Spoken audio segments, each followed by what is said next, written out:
मैं हूं आपका अपना सिद्धार्थ शर्मा और स्वागत करता हूं आपका वेक्टर चैप्टर के माइंड मैप में।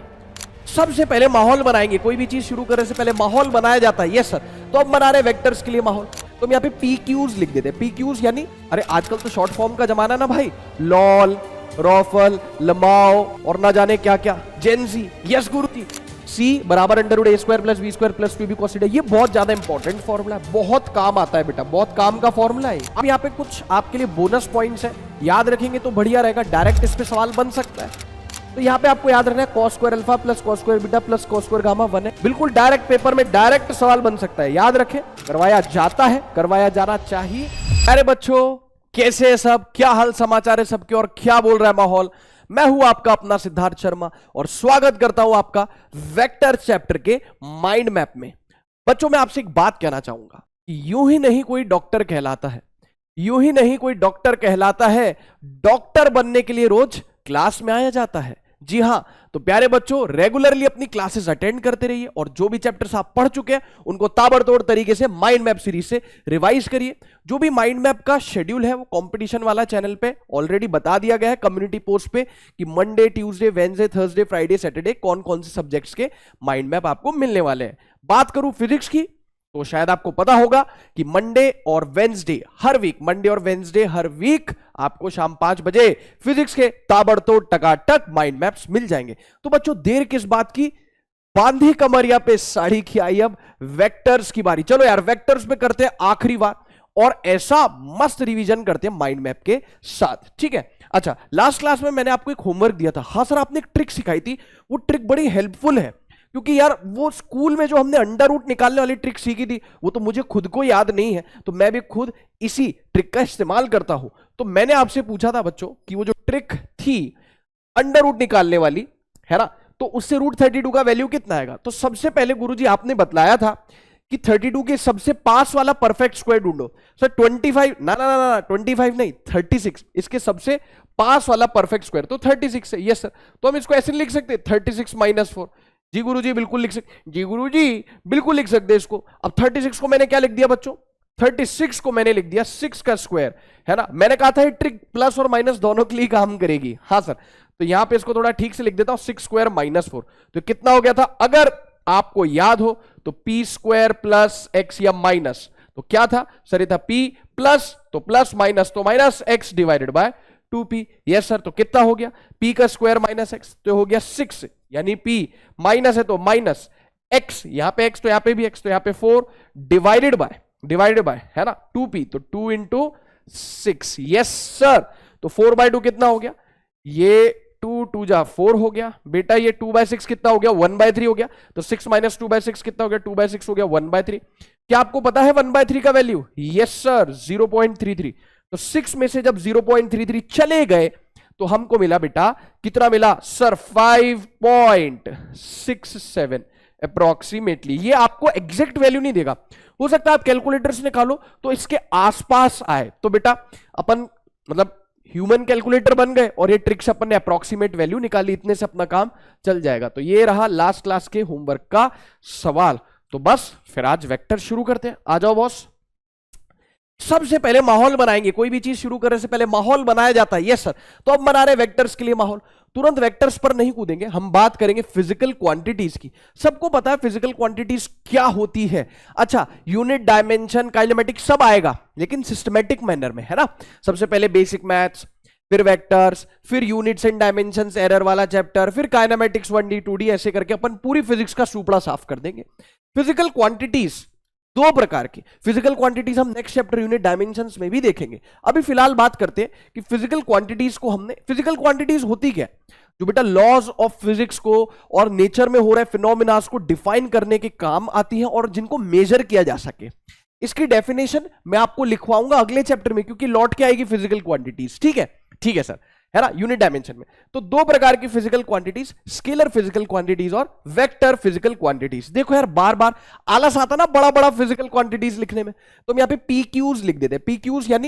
PQs यानी अरे आजकल तो शॉर्ट फॉर्म का जमाना ना भाई, लॉल, रॉफल, लमाओ, है ना, फोमो और ना जाने क्या क्या, जेनजी। यस गुरुजी, ठीक है। तो स्केलर फिजिकल क्वांटिटीज और वेक्टर फिजिकल क्वांटिटीज सबको पता है, अच्छा बच्चा जानता है, छोटे भाई बहनों को भी पता है। सर हमारे तो छोटे भाई बहनों को भी पता है कि स्केलर फिजिकल क्वांटिटी को सिर्फ और सिर्फ ना मैग्नीट्यूड की जरूरत होती है और उसको किसी डायरेक्शन की जरूरत नहीं होती। एग्जाम्पल भी दूंगा, needs only magnitude and no direction to define them. Example दूं, चलो real life practical life example देता हूं। सब्जी वाले भैया के पास गए, उनसे बोला भैया 5 किलो आलू तोल देना नॉर्थ वेस्ट में, और भैया साथ में 3 किलो प्याज भी दे देना साउथ ईस्ट में, और भैया टमाटर भी दे देना, टमाटर बड़े मजेदार, भैया 1 किलो टमाटर भी दे देना वेस्ट डायरेक्शन में। तो बोलेगा चला जा, क्या बोलेगा आपसे सब्जी वाला भैया? चला जा। क्यों बोलेगा? क्योंकि भाई आप उसको खाली बोल देते कि इतने टमाटर, इतने प्याज, इतने आलू दे दे, डायरेक्शन की जरूरत ही नहीं थी। तो ये वो फिजिकल क्वांटिटीज हैं बेटा जिनको डिफाइन करने के लिए ना डायरेक्शन की जरूरत नहीं पड़ती। फॉलो सिंपल एल्जेब्रा, जैसे मैं बोलूं 3 किलो आलू प्लस 2 किलो आलू 5 किलो आलू, 2 लीटर में से मान लो 1 लीटर चले गए तो 1 लीटर बचा। तो सिंपल एल्जेब्रा जो हमने बचपन से मैथ्स पढ़ी है वो फॉलो करती है स्केलर फिजिकल क्वांटिटीज, इनको डिफाइन करने के लिए डायरेक्शन की जरूरत नहीं है। Example, mass, volume, density, speed, distance etcetera. Speed, distance, velocity, displacement सब आएगा कब? अगले से अगले चैप्टर में, काइनेमेटिक्स में। हाँ सर, स्केलर पीक्यूज। ओके, आगे चलते हैं। वेक्टर पीक्यूज, यार थोड़ा ना गला खराब है, तबीयत भी ठीक नहीं, तो आवाज हो सकता है ऊपर नीचे हो जाए, तो थोड़ा सा देख लेना है ना। हाँ सर ठीक है, कोई दिक्कत नहीं है। आवाज का क्या सर अचार डालना है हमें तो कंसेप्ट से लेना देना है। नीड्स वेक्टर पीक्यूज, वेक्टर पीक्यूज, वेक्टर पीक्यूज समझना, ये वो फिजिकल क्वांटिटीज है प्यारे बच्चों जिनको डिफाइन करने के लिए मैग्नीट्यूड के साथ साथ डायरेक्शन की भी जरूरत पड़ेगी। अच्छा हमें सिखा रही है, needs magnitude and a particular direction to define them. मान लो मैं आपसे बोल दूं कि यार एक फला फला ढिमका ढिमका जगह एक बरगद का पेड़ है, 2000 साल पुराना बरगद का पेड़ है, और उस बरगद के पेड़ से 20 फीट की दूरी पर खजाना गड़ा है। जी हां, मैं आपको खजाने का नक्शा बता दूं, नक्शा नहीं बस मैं आपको बोल दूं, वाह फलाना फलाना ढिमकाना ढिमकाना पेड़ है, 2000 साल पुराना बहुत बड़ा बरगद का पेड़, उस बरगद के पेड़ से 20 फीट की दूरी पर ना खजाना गड़ा है। अब आप वहां पहुंच गए, वहां पहुंच के आप बोल रहे हो इस मास्टर का गेम बजा दूंगा, इस मास्टर का मैं गेम बजा दूंगा। मास्टर ने तो बताया नहीं 20 फीट कहां है बरगद का पेड़ है, 20 फीट इधर, 20 फीट उधर, 20 फीट इधर, 20 फीट कहां? पड़ गई डायरेक्शन की जरूरत। अरे 20 फीट कहां बरगद के पेड़ से, 20 फीट कहां? ऊपर आकाश में कि पाताल में कि ईस्ट में कि वेस्ट में कि नॉर्थ में कि साउथ में, कहां पड़ी ना डायरेक्शन की जरूरत। हाँ सर, तो बेटा कई चीजों में डायरेक्शन की जरूरत पड़ जाती है और फिर दुर्घटना घट जाती है। ठीक है सर। अब ये वेक्टर फिजिकल क्वांटिटी, बच्चे यार नादान होते, बच्चे क्या करते, बोलते यार जिसके पास डायरेक्शन वो वेक्टर। ऐसा नहीं है दोस्त, ऐसा नहीं है मित्र, बदमाशी नहीं मित्र, ये वेक्टर लॉज को भी फॉलो करते हैं। अरे मोरी मैया जिका भयो, कोई बात नहीं, अभी ठीक करके देता हूं। कभी कभी हो जाता है इसके साथ, सिस्टम हैंग हो जाता है इसका। Follows vector laws, triangle law को फॉलो करना चाहिए। बेटा 2 शर्त है, किसी भी फिजिकल क्वांटिटी अगर आप चाहते हो ना वेक्टर बोलना, तो खाली डायरेक्शन से काम नहीं चलेगा। मैं भी आपको नेक्स्ट स्लाइड पे ना एग्जांपल भी देने वाला हूं, ठीक है? मतलब ऐसे नहीं कि बस मैंने बता दिया, फील भी दिलाऊंगा। तो यार बेटा कोई भी फिजिकल क्वांटिटी अगर आप कहलाना चाहते हो, देख लेता हूं, रिकॉर्डिंग शुरू हो गई, वरना आपको पता है क्या होने वाला है। हाँ सर, अब तो याद हो गया सर कि अगर रिकॉर्डिंग शुरू नहीं हुई तो दिल के अरमासू में बह जाएंगे और हम वफा करके भी तनहा रह जाएंगे। ठीक है। तो यार ये वेक्टर लॉज का पालन करता है, ये सिंपल अलजेब्रा को फॉलो नहीं करता, ये वेक्टर लॉज को फॉलो करता है। ट्राइंगल लॉ क्या होता है आगे चल के देखेंगे, ये इन सब का पालन करता है। हाँ सर ठीक है सर, है ना। एग्जांपल हो गया force, displacement, velocity, momentum, torque etcetera, बहुत और भी बतेरी बहुत सारी क्वांटिटीज है। ठीक है sir.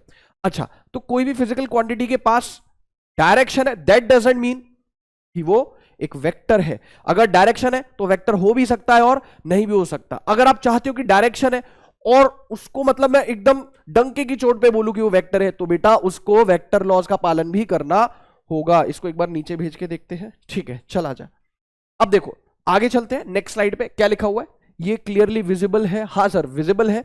If a physical quantity has direction, it does not mean that the physical quantity is a vector. खाली डायरेक्शन से काम नहीं चलेगा, डायरेक्शन के साथ एक शर्त और पूरी होनी चाहिए, वेक्टर लॉज का पालन होना चाहिए ही चाहिए। The physical quantity must also follow vector laws to become a vector. हाँ सर, अब क्लियर हो गया, अब जाके आया मेरे बेचैन दिल को करा। A physical quantity having direction, खाली डायरेक्शन से हम नहीं बोल सकते कि वेक्टर है, may be a vector. Paper में पूछता है कि a physical quantity having direction, option A must be a vector, option B can not be a vector, option C may be a vector, option D can not predict या none of these या कुछ तो भी। तो बेटा डायरेक्शन है तो मे be a vector. May be क्यों भाई, अगर डायरेक्शन है और वेक्टर लॉज को फॉलो करेगा तो वेक्टर कहलाएगा, डायरेक्शन और वेक्टर लॉज को फॉलो नहीं करेगा तो वेक्टर नहीं कहलाएगा। Fair enough. गुरु जी क्या आप हमको एग्जांपल दे सकते हैं? बिल्कुल दे सकते हैं। तू कहे तो जान दे दूं, तू कहे तो जान दे दूं, कहने में हर्ज क्या है? Electric current has direction. बच्चों करंट के पास डायरेक्शन तो है लेकिन करंट वेक्टर लॉज का पालन नहीं करता है, सब्जी भाजी की तरह ऐड सब्ट्रैक्ट हो जाता है। बताता हूं कैसे। Electric current has direction but still is not a vector. वो एक वेक्टर नहीं, क्यों? As it does not follow vector laws. Sir paper में आ गया करंट के लिए तो हम क्या लिखेंगे? पेपर में आ गया ना बेटा तो तू स्केलर लिखना करंट के लिए, अगर आगे तो, वैसे तो आएगा नहीं, अगर आगे तो तू स्केलर लिखना, वेक्टर तो वो नहीं है। क्यों? मैं बतलाता हूं कि वो क्यों वेक्टर नहीं है, सुनेगा ध्यान से, मान के चलना। ये बहुत ही घिसा पिटा सा एग्जाम्पल है ना, जग जाहिर है। देखना भाई, मान लो यहां से ना बेटा 3 एम्पियर का करंट आ रहा है, यहां से 2 एम्पियर का करंट आ रहा है, तो यहां पे आपको कुछ अलग वेक्टर लॉस ट्रायंगल हो ना, ना ना ना कुछ नहीं। इस तार से 3 एम्पियर है, इस तार से 2 एम्पियर है। अब आप देखो करंट के पास दोस्त डायरेक्शन तो है मित्र, हाँ सर डायरेक्शन है, करंट के पास डायरेक्शन है, लेकिन फिर भी वो एक वेक्टर कहलाने योग्य नहीं है, वेक्टर कहलाने योग्य नहीं है। गुरुजी बड़ा दुख होता है जब आप योग्य हो और लोग आपकी योग्यता ना समझे। लेकिन बेटा करंट तो योग्य है ही नहीं, वेक्टर योग्य है ही नहीं, क्योंकि उसके पास डायरेक्शन है, लेकिन वो डायरेक्ट ऐड हो जाता है। 3 एम्पियर प्लस 2 एम्पियर बराबर 5 एम्पियर। बेटा ये वेक्टर लॉज को फॉलो नहीं करता, वेक्टर लॉज को फॉलो नहीं करता, इसीलिए हमने करंट को वेक्टर में, वेक्टर की श्रेणी में नहीं रखा है। आगे बढ़ते हैं। Representation of vector.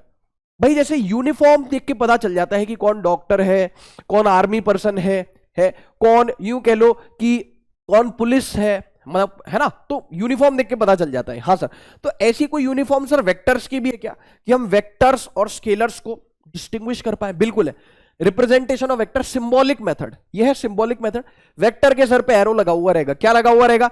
एरो लगा हुआ रहेगा, वेक्टर के सर पे एरो लगा हुआ रहेगा। अगर मतलब कोई फिजिकल क्वांटिटी उसके सर पे एरो लगा है मतलब वो वेक्टर है। अगला ग्राफिकल मेथड, मतलब हमको सर अगर कोई वेक्टर ड्रॉ करना अपनी कॉपी में तो कैसे करेंगे? बेटा हम करेंगे एरो की सहायता से। जी हाँ, तीर या एरो की सहायता से। ये हो गया तीर या एरो का टेल, और ये हो गया एरो का हेड, और ये हो गई एरो की लंबाई। अब सर थोड़ा सा बताओ कि एरो से कैसे बनाते हैं, सुनना बहुत ध्यान से। वेक्टर के पास तो सर डायरेक्शन भी है, तो बेटा जो वेक्टर का डायरेक्शन है वो कैसे रिप्रेजेंट होगा इस एरो से? एरो का डायरेक्शन ही वेक्टर का डायरेक्शन बतलाएगा। Direction of arrow tells us about the direction of vector. अगर इस दिशा में एरो है, एरो इधर है, मतलब वेक्टर का डायरेक्शन भी इधर है। अगर एरो का डायरेक्शन इधर है तो वेक्टर का डायरेक्शन भी इधर है। ठीक है। दूसरी बात, जितना ज्यादा वेक्टर का मैग्नीट्यूड, जितना ज्यादा वेक्टर का मैग्नीट्यूड उतनी ज्यादा एरो की लंबाई, जितना कम वेक्टर का मैग्नीट्यूड उतनी कम एरो की लंबाई। Length of arrow is directly proportional to magnitude of vector. Magnitude ज्यादा तो लेंथ ऑफ एरो ज्यादा, मैग्नीट्यूड कम तो लेंथ भी कम। हाँ सर, सर वो आप शायद भूल गए, हमें स्क्रीनशॉट भी लेना होता है। अरे अब स्क्रीनशॉट लेने की वैसे सच मैं एक बार हट जाऊंगा साइड में, लेकिन आप पीडब्ल्यू ऐप पर भी जाके इसके नोट्स ले सकते हो। ये बैच फ्री टू एक्सेस है। आप पीडब्ल्यू ऐप में जाए, नीट माइंड मैप 2025 सर्च करें, वहां पे इनरोल नाउ का ऑप्शन आएगा। कुछ नहीं, कुछ भी नहीं करना, सिर्फ इनरोल नाउ करते इनरोल हो जाए, कोई डिटेल नहीं, कोई पैसे नहीं, नथिंग, कुछ भी नहीं, इनरोल हो गए। वहां से आप पीडीएफ ले सकते हो। फिर भी मैं आपकी तसल्ली के लिए साइड हट जाता हूं। लो बॉस देख लो, ओके ठीक है। हाँ सर डन हो गया सर, चलते हैं बॉस आगे, आगे बढ़ते हैं। ये हो गया। अच्छा, टाइप्स ऑफ वेक्टर्स, मैं एक बार देख लेता हूं कि मैंने मैग्नीट्यूड ऑफ वेक्टर के बारे में बतलाया है कि नहीं। अच्छा, एक चीज आप याद रखें, एक चीज आप याद रखें कि वेक्टर का जो मैग्नीट्यूड होता है ना, वेक्टर का मैग्नीट्यूड होता है वो कैसे रिप्रेजेंट किया जाता है? जैसे मान लो ये ए वेक्टर है और ये इसका मैग्नीट्यूड है, आप वेक्टर से उसका डायरेक्शन छीन लोगे तो वेक्टर पता है क्या कहेगा? वेक्टर कहेगा कि आप हमसे हमारी जिंदगी मांग लेते, हम खुशी खुशी दे देते, लेकिन आपने तो हमसे हमारा गुरूर ही छीन लिया। अगर मैंने वेक्टर से उसका डायरेक्शन छीन लिया तो उसके पास बचा क्या? मैग्नीट्यूड। जी हाँ, तो इसका क्या मतलब है? इसका मतलब है मैग्नीट्यूड ऑफ ए वेक्टर, है ना। तो ये जो तरीका है ये हम यूज करते हैं किसी वेक्टर का मैग्नीट्यूड रिप्रेजेंट करने के लिए, है ना। तो ये क्या है, मैग्नीट्यूड ऑफ ए वेक्टर। तो जब भी आपको किसी वेक्टर का मैग्नीट्यूड दर्शाना हो, रिप्रेजेंट करना हो, तो आप उसको ऐसे डब्बे में बंद कर देना, तो हम बोलेंगे कि मैग्नीट्यूड ऑफ फला फला वेक्टर। ओके, ठीक है, आगे मूव करते हैं। टाइप्स ऑफ वेक्टर पता होने चाहिए, पता होने चाहिए, ठीक है, मालूम होने चाहिए। सबसे पहला पैरेलल वेक्टर, नाम से समझ में आ रहा है, वेक्टर्स जो पैरेलल हो, जिनका डायरेक्शन सेम हो, मैग्नीट्यूड गया भाड़ में, मैग्नीट्यूड सेम हो ना हो, we don't care. Vectors having same direction, bracket में लिखा है दोस्त, मैग्नीट्यूड में और may not be the same. समझ में आई बात? हाँ सर, मैग्नीट्यूड सेम हो तो भी बढ़िया, नहीं हो तो और भी बढ़िया, बस डायरेक्शन सेम होगा तो हम पैरेलल वेक्टर्स बोल देंगे, ठीक है। अगला हाईलाइट करते चलते ना, हाईलाइट करते चलते। ये सर, ये देखो, ये हो गया पैरेलल वेक्टर्स। अगला इक्वल वेक्टर्स। इक्वल मतलब, इक्वल का मतलब समझ रहे हैं, इक्वल मतलब बराबर। और दो वेक्टर्स बेटा बराबर तब कहलाएंगे जब उनका मैग्नीट्यूड भी सेम होगा और डायरेक्शन भी सेम होगा। मैग्नीट्यूड यानी वेक्टर्स की लंबाई भी सेम। जैसे मैं आपको एग्जांपल दूं कि अगर ये एक वेक्टर और ये एक वेक्टर है, तो देखो इनका एक्शन है ना, हाँ सर, देखो इनका डायरेक्शन भी सेम और लंबाई भी सेम है, तो इक्वल वेक्टर्स है, लिखा हुआ है vectors having same direction and same magnitude. हाँ या ना? हाँ सर। आप एक बार इन दोनों डेफिनेशंस को क्या कर लो, एब्जॉर्ब कर लो, एक बार आप देख लो, फिर मैं आपको एक की पॉइंट बताऊंगा। मैं हटता हूं साइड में, आप एक बार ये देख लो फटाफट से। हाँ सर, ठीक है, ठीक है, ठीक है, ओके, समझ में आ गई बात। अब यहां पे की पॉइंट है, ये की पॉइंट क्या बोल रहा है, ये की पॉइंट कह रहा है all equal vectors are parallel. Obvious सी बात है, इक्वल वेक्टर है तो मैग्नीट्यूड भी सेम है और डायरेक्शन भी सेम है, तो सारे इक्वल वेक्टर्स पैरेलल वेक्टर्स है। All equal vectors are parallel vectors, but all parallel vectors are not equal vectors. समझना, फील दिलाता हूं भाई, सारे इक्वल वेक्टर्स पैरेलल होंगे, क्यों? क्योंकि पैरेलल होने के लिए सिर्फ एक शर्त पूरी होनी चाहिए और इक्वल होने के लिए दो शर्तें पूरी होनी चाहिए। तो इक्वल वेक्टर है तो पैरेलल तो अपने आप होगा, लेकिन अगर पैरेलल है, पैरेलल मतलब डायरेक्शन सेम है, लेकिन पैरेलल है तो जरूरी थोड़ी कि मैग्नीट्यूड भी सेम हो। तो जो सारे पैरेलल वेक्टर्स हो जरूरी नहीं कि वो इक्वल वेक्टर्स हो। जैसे हर कौवा काला तो है, हर कौवा काला है, हाँ बिल्कुल है, लेकिन हर काला कौवा नहीं है, यानी हर काली चीज कौवा नहीं है। अच्छा, हर कौवा काला है पर हर काला कौवा नहीं है, इसका मतलब समझे दया? हाँ सर, हर पैरेलल वेक्टर इक्वल वेक्टर नहीं है, हर इक्वल वेक्टर पैरेलल वेक्टर है, जी हाँ, लेकिन हर पैरेलल वेक्टर इक्वल वेक्टर नहीं है। Got it? एंटी पैरेलल, नाम से समझ में आ रहा है, अपोजिट डायरेक्शन, मैग्नीट्यूड गया भाड़ में, सेम हो नहीं हो, डायरेक्शन अपोजिट होना चाहिए। Vectors having opposite direction, magnitude में और may not be the same. जी गुरुजी, तो हमने पढ़ा है बहुत अच्छे से क्लास में एंटी पैरेलल वेक्टर्स। अब बात करते हैं अपोजिट वेक्टर्स की। अपोजिट वेक्टर्स, अब सुनो, parallel, anti parallel, equal, opposite. Opposite vectors वो होते हैं vectors having opposite direction and same magnitude. Same magnitude, ये देखो, अच्छा, अपोजिट डायरेक्शन और मैग्नीट्यूड सेम है, लंबाई सेम है, यस सर। तो ऐसे वेक्टर जिनका मैग्नीट्यूड भी सेम है और डायरेक्शन अपोजिट है, डायरेक्शन विपरीत है, उनको हम क्या बोलते हैं बेटा?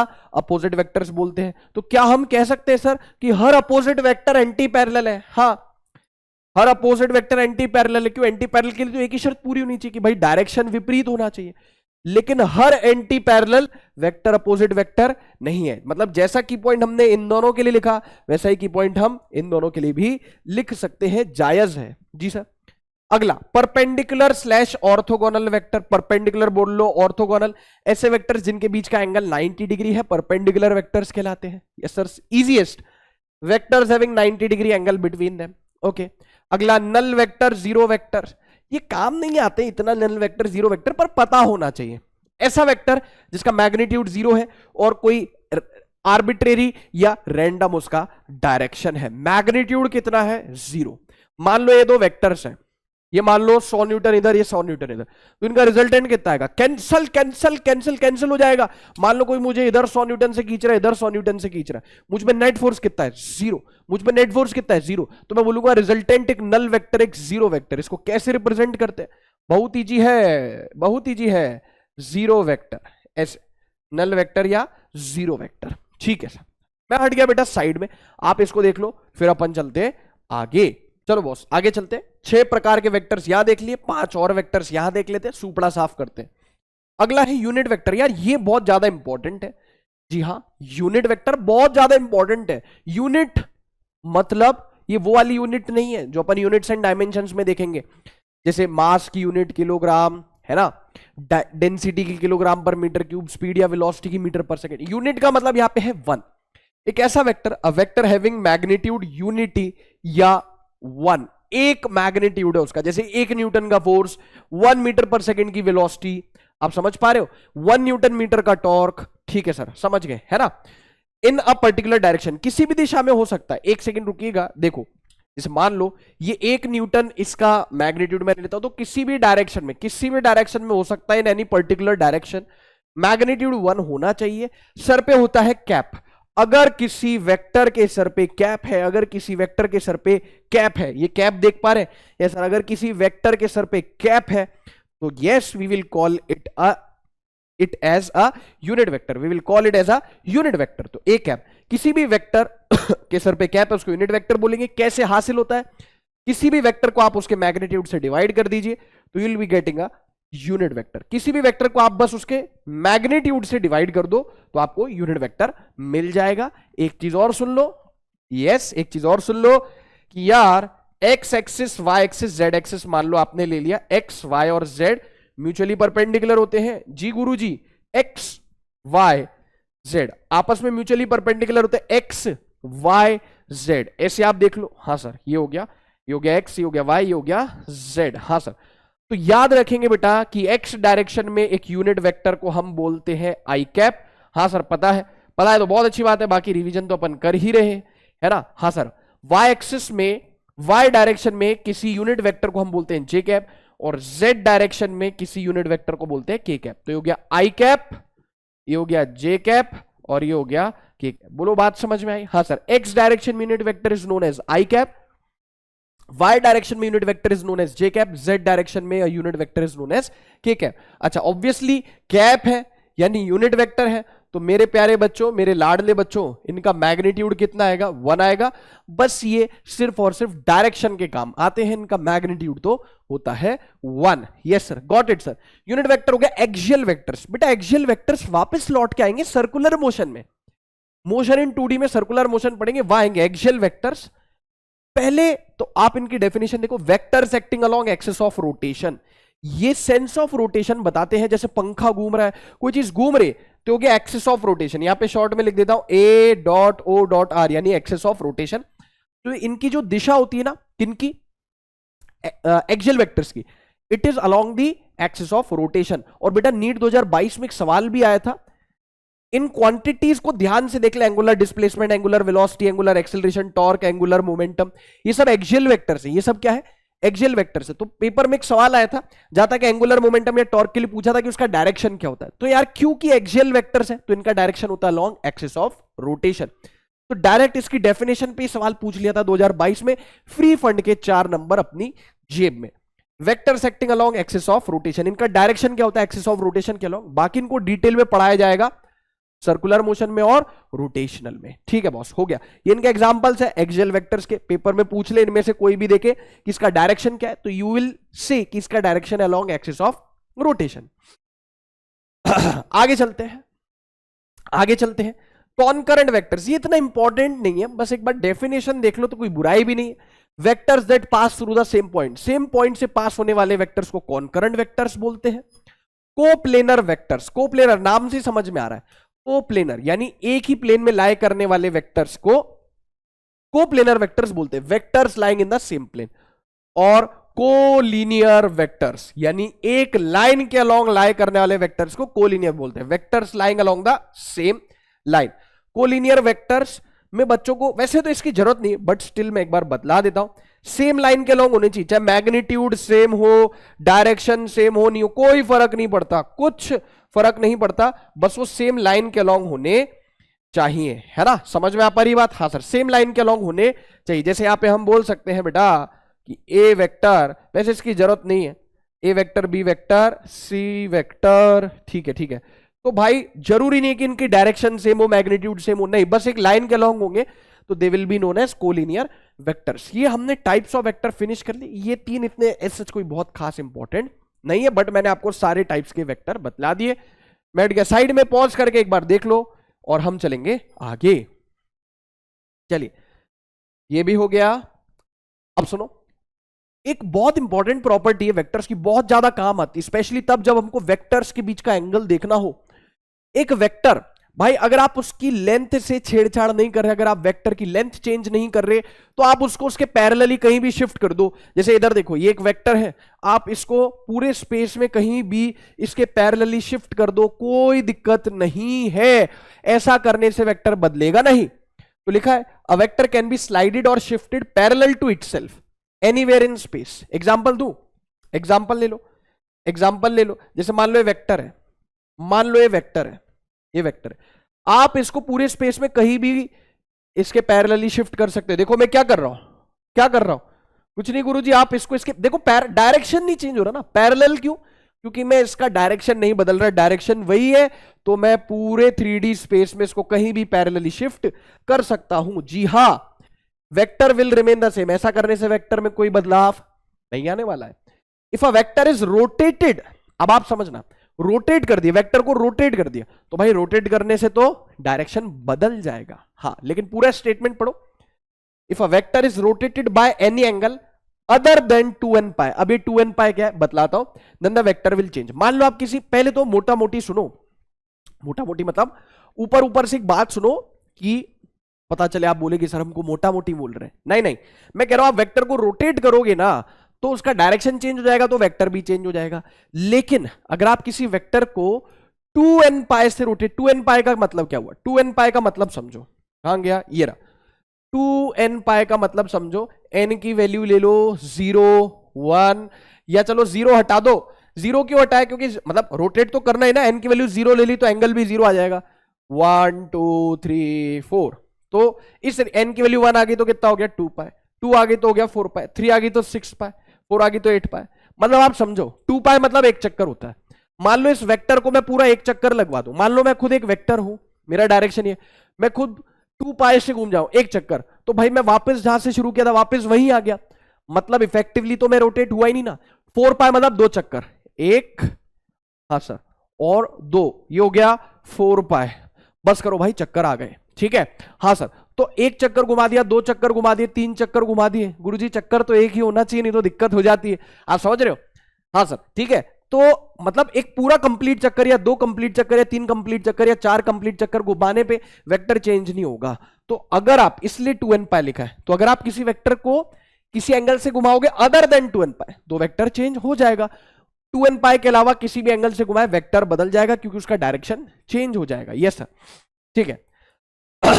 अब यहां पे नीचे 2 की पॉइंट्स लिखे, उनको देखते हैं, फिर हम चलेंगे आगे एंगल बिटवीन वेक्टर्स पे। ओके, लिखा है minimum number of vectors, minimum, ये विजिबल है, हाँ sir, minimum number of vectors of equal magnitudes to give 0 resultant is 2।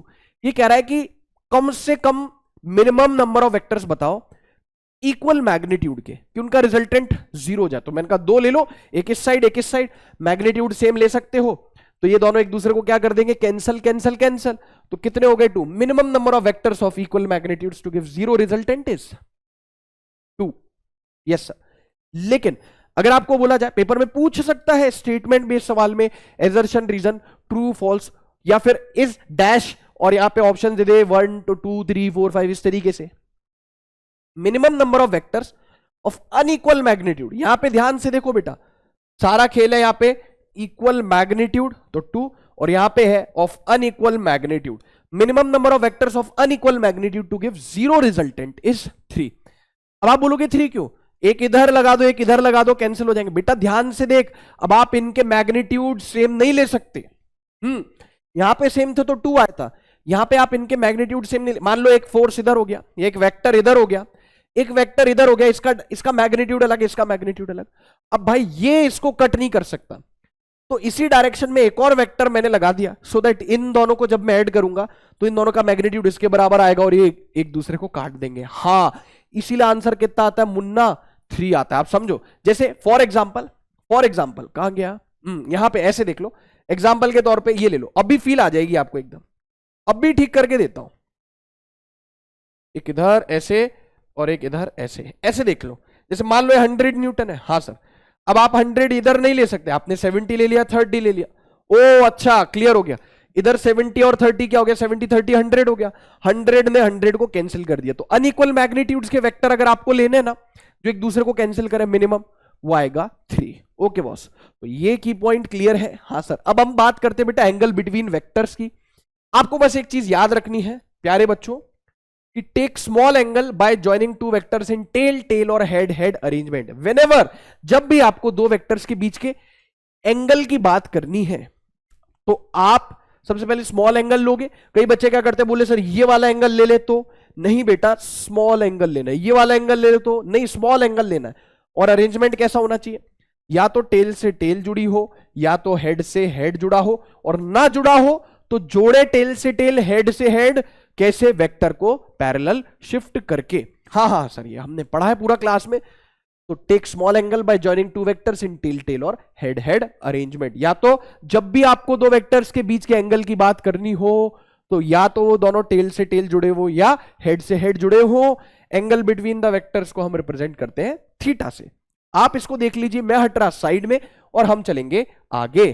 ठीक है सर, आगे बढ़ो। चलो भाई आगे चलते हैं। इधर देखो, ये हो गया। एडिशन ऑफ वेक्टर्स की बात कर लेते हैं, एडिशन ऑफ वेक्टर्स की बात कर लेते हैं। हाँ सर, कौन कौन से लॉज हमको पढ़ना है, triangle law, parallelogram law, polygon law, total 4 law पढ़ेंगे। ट्राइंगल लॉ में क्या खास बात है कि सिर्फ दो ही वेक्टर्स ऐड कर सकते हो, use to add two vectors. और जो दो वेक्टर्स आप ऐड कर रहे हो ना, उनका अरेंजमेंट होना चाहिए हेड टेल अरेंजमेंट। अब यहां पे कंफ्यूज नहीं होना है, सर अभी तो आपने हेड हेड और टेल टेल अरेंजमेंट, बेटा वो तब बताया था जब आपको दो वेक्टर्स के बीच का एंगल देखना। जैसे मान लो 30 है या 60 है, दोनों की ये हेड हो गया, ये हेड हो गया, दोनों की टेल से टेल जुड़ी हुई है। अब यहां पे मैं बात कर रहा हूं वेक्टर को ऐड करने की, तो अरेंजमेंट होना चाहिए हेड टेल अरेंजमेंट। दो वेक्टर्स जुड़ते हैं, जो दो वेक्टर्स जुड़ते हैं वो ट्राइंगल की दो साइड रिप्रेजेंट करते हैं, और जो तीसरा एंगल, या तीसरा एंगल बोल रहा हूं, और जो उनका रिजल्टेंट होता है वो ट्राइंगल की तीसरी साइड रिप्रेजेंट करता है। मैं समझाता हूं, यहां पे देखो ए वेक्टर और बी वेक्टर, ये हेड टेल अरेंजमेंट आ गया। अच्छा हेड टेल देखो, हेड टेल किस किस का है, ये हो गया टेल टेल, ये हो गया हेड हेड। यहां पे हेड टेल अरेंजमेंट किसका है, हेड टेल अरेंजमेंट होना चाहिए ट्राइंगल लॉ के लिए। तो यहां पे हेड टेल अरेंजमेंट है ए वेक्टर और बी वेक्टर का, तो ए वेक्टर और बी वेक्टर मिलके, बधाई हो, सी वेक्टर हुआ है। जी हां बधाई हो, लख लख बधाइया जी, बधाई हो, सी वेक्टर हुआ है। ए वेक्टर और बी वेक्टर जुड़ के हमको रिजल्टेंट दे रहे हैं सी वेक्टर, इसीलिए हमने कहा बधाई हो, सी वेक्टर हुआ है। हेड टेल अरेंजमेंट हो गया ए और बी का, तो A vector plus B vector बराबर सी वेक्टर। ये है एकदम बेसिक सा triangle law. Yes sir, triangle law से आता है पैरेललोग्राम लॉ। अब पैरेललोग्राम लॉ देखो, ये पैरेललोग्राम दिख रहा है आपको, पैरेललोग्राम, हाँ सर दिख रहा है। तो पैरेललोग्राम लॉ बोलता है कि दो वेक्टर्स जो आप जोड़ रहे हो वो पैरेललोग्राम की दो एडजेसेंट साइड्स रिप्रेजेंट करेंगे, और उनके बीच से निकलने वाला जो डायगोनल है वो उनका रिजल्टेंट बतलाएगा। तो यहां पे भी ए वेक्टर बी वेक्टर आप जोड़ रहे हो, और ए वेक्टर और बी वेक्टर पैरेललोग्राम की दो एडजेसेंट साइड्स बतला रहा है, और जो रिजल्टेंट है, जो उनके बीच से निकलता हुआ डायगोनल है, वो रिजल्टेंट है। यहां पे भी हम बोल पाएंगे बच्चों ए वेक्टर प्लस बी वेक्टर बराबर सी वेक्टर। बस यहां पे खास बात ये है कि जो दो वेक्टर्स जुड़ रहे हैं ना बेटा, उनका टेल टेल अरेंजमेंट है, देख लो। हाँ हाँ हाँ सर, एक ही पॉइंट से शुरू हो रहे हैं, ए वेक्टर बी वेक्टर, और रिजल्टेंट भी इसी पॉइंट से शुरू हो रहा है। तो यहां पे मैं कह सकता हूं कि ए बी सी कॉन्करेंट है, क्योंकि वो सेम पॉइंट से शुरू हो रहे हैं। Use to add two vectors, tail tail arrangement.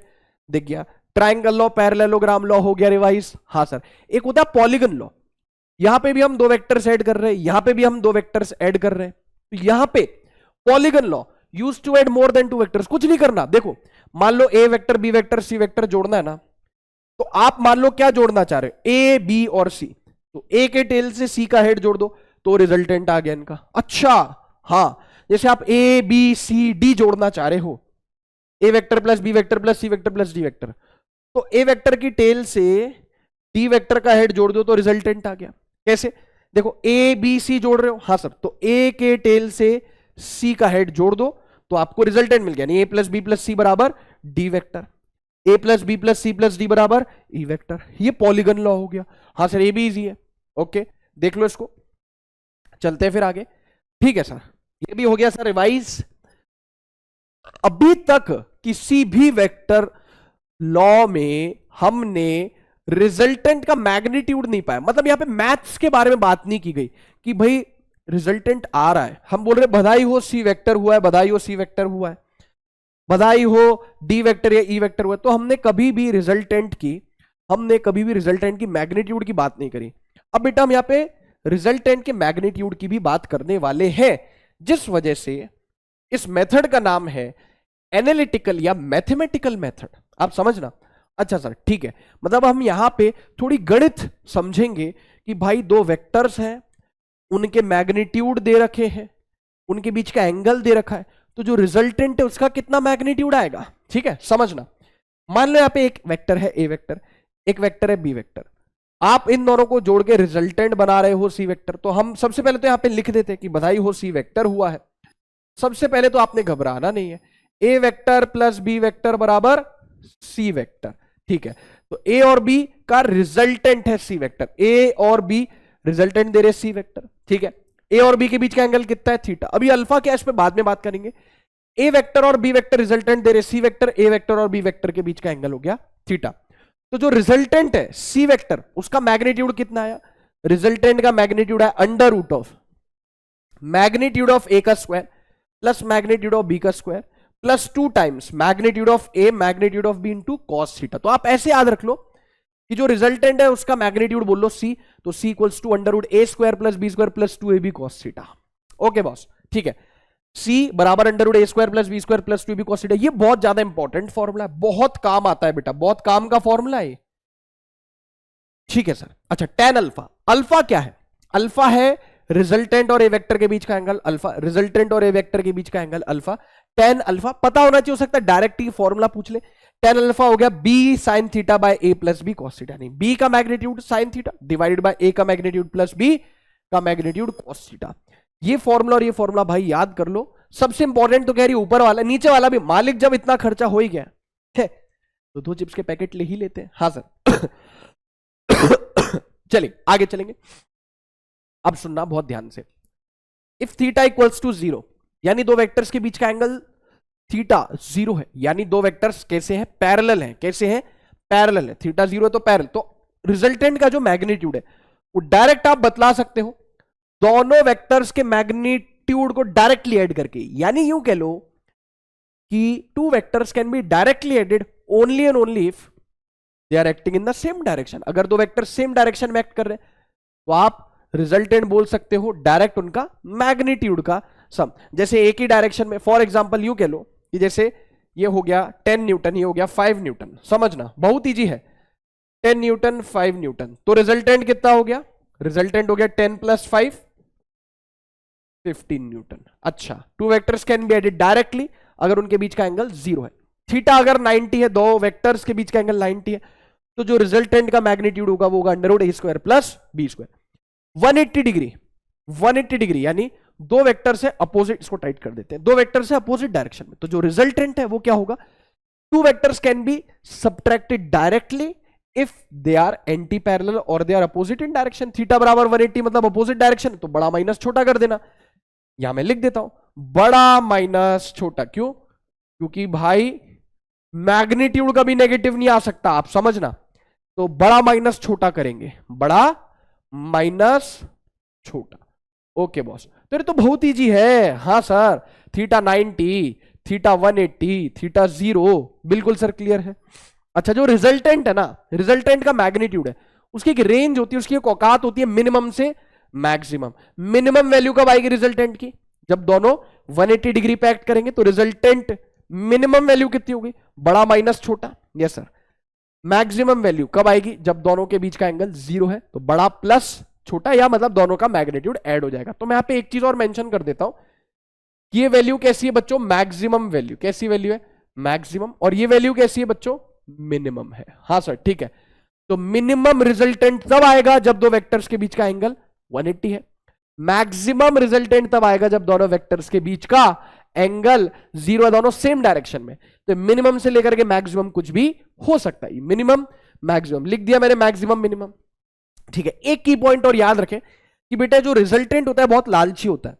Resultant A vector से एंगल बना रहा है अल्फा और बी वेक्टर से एंगल बना रहा है बीटा, तो याद रखें कि अगर ए का मैग्नीट्यूड बी के मैग्नीट्यूड से ज्यादा है तो रिजल्टेंट ए वेक्टर की तरफ झुका हुआ होगा, है ना। हाँ सर, हाँ सर, ये हमने पढ़ा है कि पॉइंट है पेपर में, डायरेक्ट इससे assertion, reason, true false statement कुछ भी बन सकता है।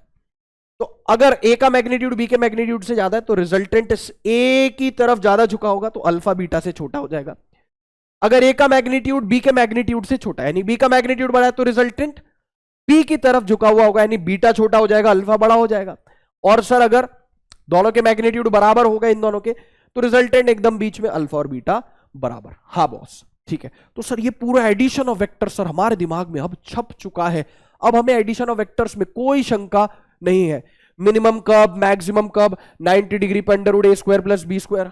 हाँ बॉस, पूरा क्लियर है। देख लो इसको, चलते फिर आगे। ठीक है, आगे बढ़ो। ठीक है, आगे चलते हैं। ये देखो भाई, एक चीज आपको याद रखनी है बेटा, ये भी एक स्पेशल केस है। एडिशन कंटिन्यूएशन में चल रहा है, उसके बाद आएगा सब्ट्रैक्शन। कि मान लीजिए दो वेक्टर्स जो ऐड हो रहे हैं उनका मैग्नीट्यूड कैसा है बेटा, सेम है। ए वेक्टर का मैग्नीट्यूड बी वेक्टर का मैग्नीट्यूड एफ नॉट है, तो जो रिजल्टेंट होगा वो होगा 2f not cos theta by 2। ये बहुत इंपॉर्टेंट फॉर्मूला है बच्चों, इसको आप याद रखें एडिशन ऑफ वेक्टर्स में, कि दो वेक्टर्स का मैग्नीट्यूड सेम, उनके बीच का एंगल थीटा, तो रिजल्टेंट हम डायरेक्ट बोल सकते हैं 2f not cos theta by 2। तीन स्पेशल केस है, थीटा 60, थीटा 90, थीटा 180। लेकिन ये स्पेशल केस सिर्फ तब काम करेगा बच्चों जब दोनों वेक्टर्स का मैग्नीट्यूड कितना है, सेम है। तो 60 डिग्री पे रिजल्टेंट आएगा √3f नॉट, 90 डिग्री पे आएगा √2f नॉट, और 120 डिग्री पे f नॉट ही आ जाएगा। हाँ सर ठीक है, ये तो सर क्लास में भी हमको कराया हुआ है और अब तो हमको और याद हो गया। ठीक है, एक की पॉइंट है, याद रखेंगे, ये रेगुलर हेक्सागन है। रेगुलर हेक्सागन मतलब सारी साइड्स बराबर है, A B C D E F. तो याद रखें, A B vector plus A C vector plus A D vector plus A vector plus A F vector is equals to 6AO vector. ये एक result है, direct याद रख सकते हैं, पेपर में डायरेक्ट ये पूछा जा सकता है। ठीक है, अब हम चलते हैं आगे सब्ट्रैक्शन ऑफ वेक्टर्स की तरफ। जैसे हमने एडिशन ऑफ वेक्टर्स में देखा कि दो वेक्टर जिनके मैग्नीट्यूड ए है और बी है, एंगल थीटा है, तो जब आप उनको ऐड करते हो तो रिजल्टेंट आता है √a² plus b² plus 2b cos theta. Yes sir. वैसे जब आप सब्ट्रैक्ट करोगे, यानी ये सी वेक्टर क्या, मैं आपको बताऊं, ए वेक्टर में से बी वेक्टर घटा के अगर सी वेक्टर आ रिया है, दिल गार्डन गार्डन हो रिया है। यस सर, अगर आप दो वेक्टर को सब्ट्रैक्ट, ए में से बी घटा के सी आ रहा है, तो रिजल्टेंट का मैग्नीट्यूड होगा √a² plus b² minus 2ab cos theta. Addition में क्या हो जाता था प्लस, सब्ट्रैक्शन में हो जाएगा माइनस। सर यहां पे भी आप हमको कोई की पॉइंट बता सकते हो, जैसे यहां बताया था कि दो वेक्टर्स जो ऐड हो रहे हैं सेम मैग्नीट्यूड के थीटा एंगल पे, तो resultant 2f naught cos theta by 2 आ रहा है। बिल्कुल बच्चों, यहां पे भी हमारे पास एक की पॉइंट है। वाई टू फियर व्हेन की पॉइंट इज हेयर। दो वेक्टर जो आप सब्ट्रैक्ट करो उनका मैग्नीट्यूड सेम है f नॉट, उनके बीच का एंगल थीटा है, तो जो रिजल्टेंट का मैग्नीट्यूड होगा वो होगा 2f naught sin theta by 2। Addition में it was 2f naught cos theta by 2, subtraction में it will be 2f naught sin theta by 2। हाँ सर ठीक है। अब सिमिलरली तीन स्पेशल केस ले ली। अरे एंगल जरूर थोड़ी कि 60, 90, 120, कुछ भी हो सकता है। हाँ सर, लेकिन ये तीन स्पेशल केसेस सबसे ज्यादा पूछे जाने वाले। 60, 90, 120 सब्ट्रैक्शन में अगर दोनों वेक्टर्स का मैग्नीट्यूड सेम है तो 60 डिग्री पे रिजल्टेंट भी f नॉट आएगा, 90 डिग्री पे रिजल्टेंट √2f नॉट आएगा, और 120 डिग्री पे रिजल्टेंट √3 टाइम्स f नॉट आएगा। अब यहाँ पे कुछ आपके लिए बोनस पॉइंट्स है, याद रखेंगे तो बढ़िया रहेगा, डायरेक्ट इस पे सवाल बन सकता है। क्या की पॉइंट लिखा हुआ है, देखो ध्यान से, when all vectors are in head tail arrangement resultant is 0। चाहे 3 हो, चाहे 4 हो, चाहे 5 हो, चाहे 500, चाहे 5 करोड़ हो, ये देखो head tail head tail head tell, resultant कितना हो गया तीनों का 0। हेड टेल, अच्छा सर समझ गए, सर समझ गए, बस बस बस, head tail head tail head tail head tail head tail head tail arrangement है, सबका resultant A vector plus B vector plus C vector plus D vector 0। यहां पे भी सबके सब काय में है बेटा, सबके सब हेड टेल अरेंजमेंट है बेटा। यस सर, देख लो, आप खुद देख लो, मेलोडी खाओ, खुद जान जाओ। A vector plus B vector plus C vector plus D vector plus E vector plus F vector, सबका रिजल्टेंट 0 हो गया। ये एक बोनस पॉइंट हो गया आपके लिए, है ना, ये एक बोनस पॉइंट है। एक और बोनस पॉइंट है, क्या पढ़ लेते हैं फिर देख लेंगे। When equal vectors acts at a point, जब इक्वल वेक्टर्स की जगह इक्वल मैग्नीट्यूड लिख देता हूं मैं, है ना, कंफ्यूजन हो जाएगा क्योंकि इक्वल मैग्नीट्यूड वेक्टर है ना, इसको ठीक कर देता हूं। व्हेन इक्वल मैग्नीट्यूड वेक्टर्स, यानी कि ऐसे वेक्टर्स जिनका मैग्नीट्यूड सेम है, वो किसी पॉइंट पे एक्ट कर रहे हैं सच दैट उनके बीच का एंगल भी सेम है। जैसे when equal magnitude vectors acts at a point at equal angles then their resultant is always 0। कैसे? दो वेक्टर इक्वल मैग्नीट्यूड के, दोनों के बीच का एंगल भी सेम 180 180, रिजल्टेंट 0। तीन वेक्टर इक्वल मैग्नीट्यूड के। अच्छा 360 को 2 से डिवाइड करो 180 आ गया। 1 2 3 360 यानी कंप्लीट चक्कर। 360 को 3 वेक्टर्स है ना, 3 से डिवाइड करो कितना 120, 120 120 120, इनका रिजल्टेंट भी 0। 4 वेक्टर्स इक्वल मैग्नीट्यूड के, जी बॉस 4 वेक्टर्स इक्वल मैग्नीट्यूड के यहां पे, तो 360 को 4 से डिवाइड करो कितना है 90 90 90 90 90, इनका रिजल्टेंट भी कितना आएगा 0। 5 ले लो तो 360 को 5 से डिवाइड करो 72 डिग्रीज, तो 5 वेक्टर इक्वल एंगल पे 72 72 72 72, रिजल्टेंट 0। रिजल्टेंट हमेशा 0 आएगा, है ना, ये याद रखना। इसका भी रिजल्टेंट 0, कैंसिल कैंसिल, इसका भी रिजल्टेंट 0, इसका भी रिजल्टेंट 0। तो ये भी एक बहुत अच्छी बात है, इस पे भी सवाल बन सकता है। देख लो, कर लो पॉज और चलते हैं अपन आगे। अब है resolution of vector. Resolution of vector मतलब वेक्टर को तोड़ना। तो यहां पे वेक्टर बोलेगा मुझे क्यों तोड़ा, वेक्टर बोलेगा मुझे क्यों तोड़ा। तो resolution of vector in a plane, plane यानी 2D। यहां पे हम बात करें, लेट सपोज एक वेक्टर है, ठीक है, ये एक्स एक्सिस, ये वाई एक्सिस, यहां पे मैं लिख भी देता हूं, सुनना बहुत ईजी है। ये हो गया एक्स एक्सिस, ये हो गया वाई एक्सिस, ये एक वेक्टर है, यस सर। तो एक्स एक्सिस से लेट सपोज ये थीटा एंगल बना रहा है। आप तो बस याद रखो कि थीटा से सटा हुआ कंपोनेंट हो जाएगा कॉस।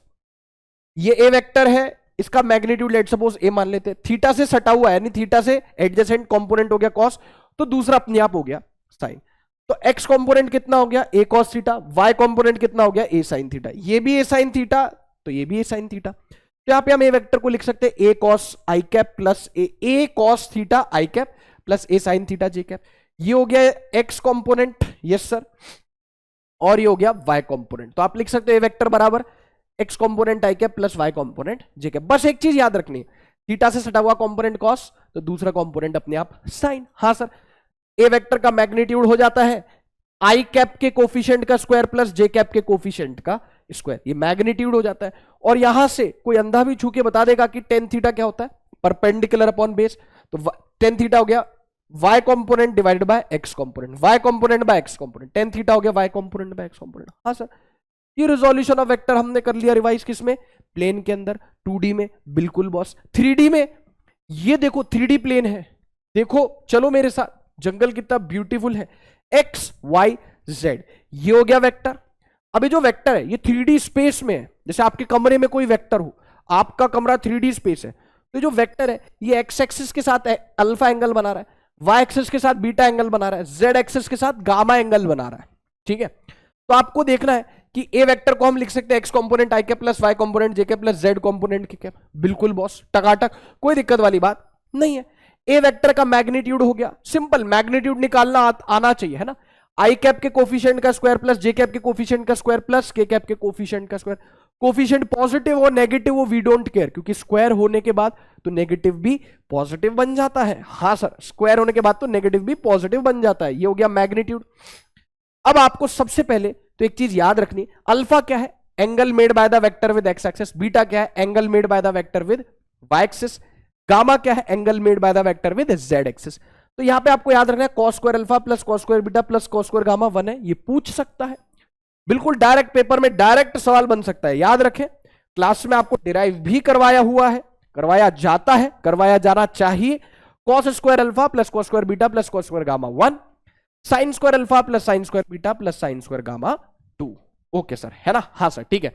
साथ ही साथ आपको पता होना चाहिए कॉस अल्फा ये होता है x component by A vector का magnitude, cos beta A y यानी वाई कंपोनेंट यानी जे कैप का कोफिशिएंट डिवाइडेड बाय ए का मैग्नीट्यूड, ए वेक्टर का मैग्नीट्यूड, कॉस गामा हो गया जेड कंपोनेंट यानी के कैप का coefficient divided by A vector का मैग्नीट्यूड। ये cos alpha cos beta cos gamma मिलके क्या कहलाती है बेटा, डायरेक्शन कोसाइंस कहलाती है। क्या कहलाती है, लिख देता हूं, डायरेक्शन कोसाइन। क्या कहलाती है, डायरेक्शन कोसाइन कहलाती है। डायरेक्शन कोसाइन कौन, cos alpha cos beta cos gamma मिलके क्या कहलाते हैं, डायरेक्शन कोसाइन कहलाते हैं। मैं एक काम करता हूं, इसको अलग से लिख देता हूं, cos alpha cos beta cos gamma को हम क्या बोलते हैं, direction cosine. Cos alpha cos beta cos gamma को हम क्या बोलते हैं बाबू, डायरेक्शन कोसाइन। तो कभी डायरेक्शन कोसाइन पूछे तो समझ जाना कि he is asking about cos alpha cos beta cos gamma, जो कि हो गया x component by A vector का magnitude, Y component by A vector का मैग्नीट्यूड, कॉस गामा हो गया जेड का कंपोनेंट बाय ए वेक्टर का मैग्नीट्यूड। इसको देख लो, जहन में बसा लो, ये हो गया रिजोल्यूशन ऑफ वेक्टर। हाँ सिंपल। आगे चलते हैं, लास्ट बचा dot product cross product. Simple. हाँ सर, डॉट प्रोडक्ट को स्केलर प्रोडक्ट भी बोलते हैं, क्रॉस प्रोडक्ट को वेक्टर प्रोडक्ट भी बोलते हैं। क्यों? सुनो, देखो कंपैरिजन कर रखा है भाई हमने, यहां पे कंपैरिजन कर रखा है यहां पे, ठीक है। ओके, अब मेरी बात बहुत ध्यान से सुनना। डॉट प्रोडक्ट का रिजल्ट एक स्केलर आता है, इसलिए इसको स्केलर प्रोडक्ट भी बोलते हैं। क्रॉस प्रोडक्ट का रिजल्ट एक वेक्टर आता है, इसलिए इसको वेक्टर प्रोडक्ट भी बोलते हैं।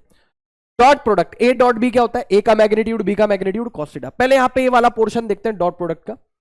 Dot product A dot B हो गया, ए का मैग्नीट्यूड बी का magnitude cos theta. Theta is angle between A vector and B vector. Yes boss. Theta अगर 90 से कम हुआ, थीटा अगर 90 हुआ, थीटा अगर 90 से ज्यादा हुआ, बेटा थीटा अगर 90 से कम हुआ तो कॉस थीटा पॉजिटिव, तो डॉट प्रोडक्ट भी पॉजिटिव। Yes sir. थीटा अगर 90, कॉस 90 जीरो, कॉस 90 जीरो होता है तो डॉट प्रोडक्ट भी जीरो हो जाता है। हाँ सर। थीटा अगर ऑब्ट्यूस है, यानी 90 से ज्यादा है, ऑब्ट्यूस है, तो कॉस थीटा नेगेटिव होता है तो डॉट प्रोडक्ट भी नेगेटिव हो जाता है।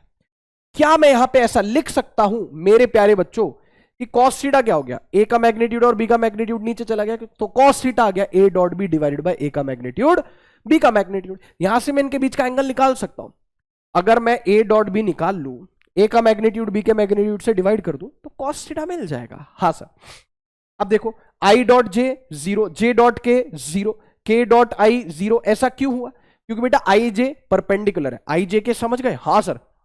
Unit vector along x axis is i cap, unit vector along y axis is j cap, unit vector along z axis is k cap. तो आई जे के तीनों एक दूसरे के म्यूचुअली परपेंडिकुलर होते हैं। इसका मतलब समझे दया, म्यूचुअली परपेंडिकुलर है। थीटा 90 है तो dot product cos 90 zero, dot product zero, तो I dot J zero, J dot K zero, K dot I zero, I dot I one, J dot J one, K dot K one. क्यों? इसका magnitude 1, इसका magnitude 1, इनके बीच का angle 0, तो cos 0 1 हो गया। तो यहाँ पे आई dot I one, J dot J one, K dot K one. हाँ सर ये पता है हमको, इसमें कोई खास बात नहीं, तो मालूम है। मतलब इसमें डॉट प्रोडक्ट क्रॉस प्रोडक्ट में तो किसी को भी कोई दिक्कत नहीं होती है ना। हाँ सर। अब देखो रिजल्ट एक वेक्टर है, वेक्टर है, क्रॉस प्रोडक्ट का रिजल्ट एक वेक्टर है, तो ए क्रॉस बी का मैग्नीट्यूड होता है ए का मैग्नीट्यूड बी का मैग्नीट्यूड इंटू साइन थीटा। यहां पे होता है ए बी कॉस थीटा, यहां पे होता है A B sine theta. A cross B का डायरेक्शन कैसे निकाले? मान लीजिए जो प्लेन है, यस ये जो प्लेन है, इस प्लेन में हमने अपने राइट हैंड की फिंगर्स को, ये जो प्लेन है जिसमें ए वेक्टर और बी वेक्टर रखा हुआ है, राइट हैंड की फिंगर्स को ए से ए क्रॉस बी मतलब ए से बी कर्ल किया, तो थंब विल गिव अस। ये देखो भाई हाथ भी बना हुआ है, कोई मजाक मत बनाना कि सर कितना बढ़िया हाथ बनाया आपने।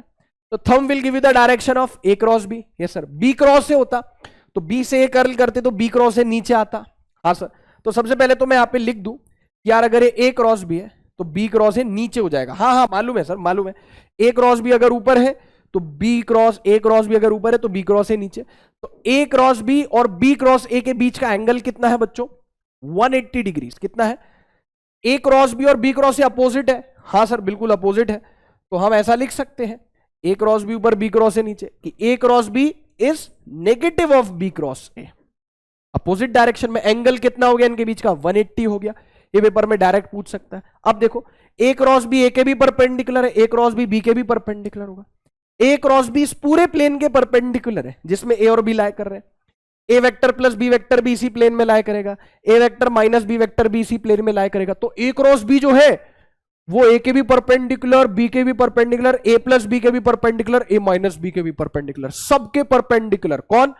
ए क्रॉस बी। ए के भी बी के भी, ए प्लस बी भी इसी प्लेन में होगा, ए माइनस बी भी इसी प्लेन में होगा। तो ए क्रॉस बी सबके परपेंडिकुलर, सब मैंने यहां पे लिखा हुआ है। ठीक है सर, बढ़िया।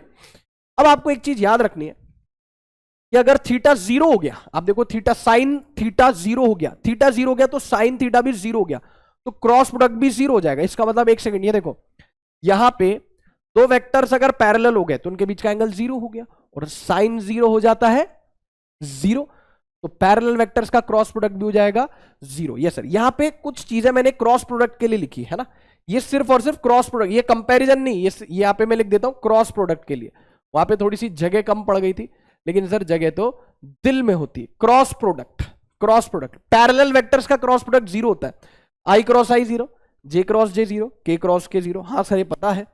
बाकी ये एक साइकिल बना लीजिए इस तरीके से, तो आपको क्रॉस प्रोडक्ट निकालने में कभी दिक्कत नहीं आएगी। आई जे के ऐसे क्लॉकवाइज, आई क्रॉस के, जे क्रॉस के क्रॉस आई जी, हाँ सर। साइकिल क्लॉकवाइज चलोगे तो पॉजिटिव, उल्टा चलोगे एंटी क्लॉकवाइज तो नेगेटिव। कैसे?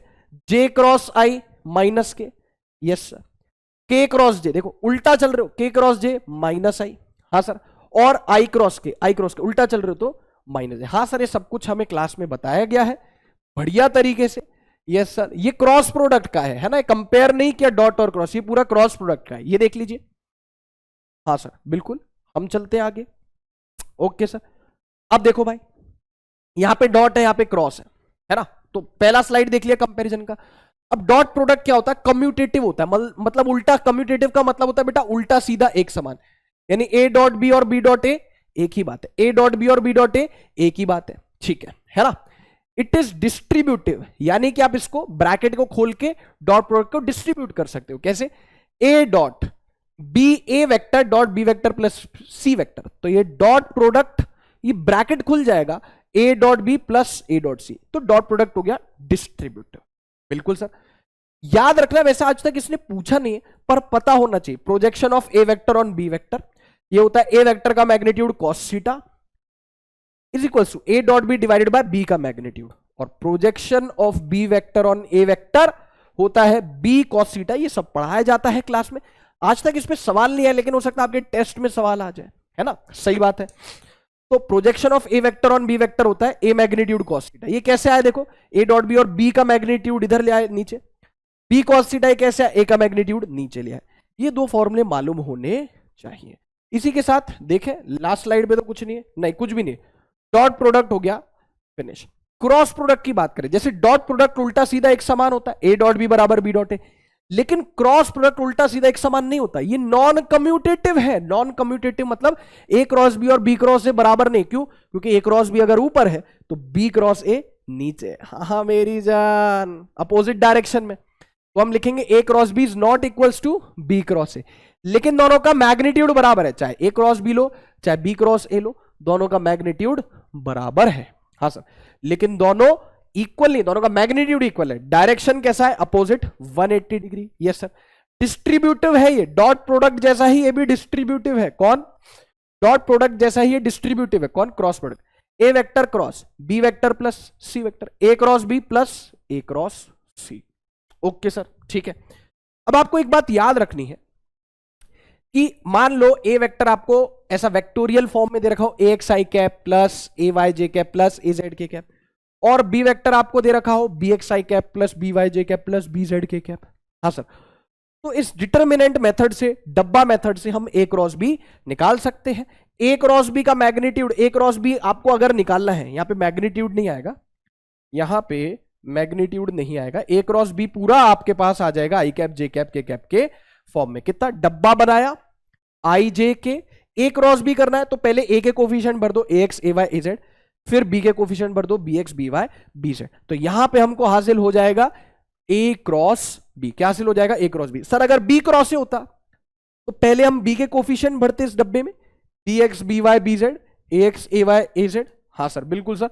वो आपको क्लास में बता रखा है कि पहले आपको ए कैप आई कैप है तो आप ये लाइन खींच देंगे A Y into B Z minus B Y into A Z, yes sir. फिर माइनस जे कैप आता है, रिवाज है, फिर लाइन खींच देते A X B Z minus B X A Z, yes sir.